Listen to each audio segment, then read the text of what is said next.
kabila, Nay. Kaya ka ma. Nong, binlan ko ng tinapay. Wala na? Tinapay, pagdasiglan na. Wala na gan eh. May hamba ko kasi inyo subong ha. Ano, ma? Ano pamati ko mo ha. Kaya gusto kong sa inyo idadala subong. Para na kamo sa right age.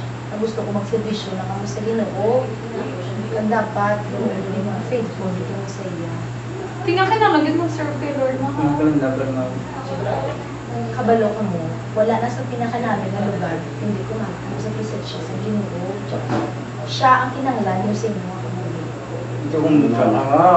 Sako na lang. Pero hindi na kaya kayo enjoy. Yun naman, ma. Hindi na kaya kalantaw yung mga concerts siya. Hindi na kami kalagulaw. Hindi pala pero tayo nasama yung bata.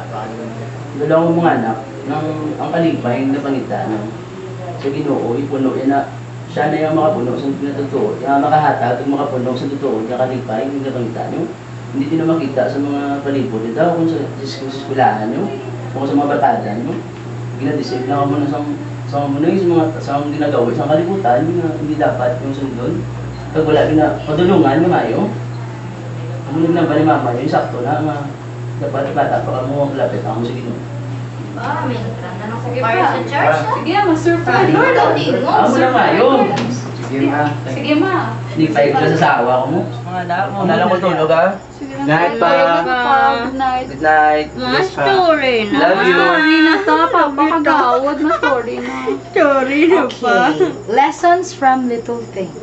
Most of the people who came to listen to Jesus had never been to school. Many of them could not read or write. In the crowds that followed him were some priests and Levites and a few well-to-do people who had been to the schools of the rabbis. But the farmers, the cattlemen, the shepherds, the vineyard workers, the stonemasons, the carpenters, and the housewives knew very little beyond what they had been told by their parents or had heard in the synagogues from Sabbath to Sabbath. Stop.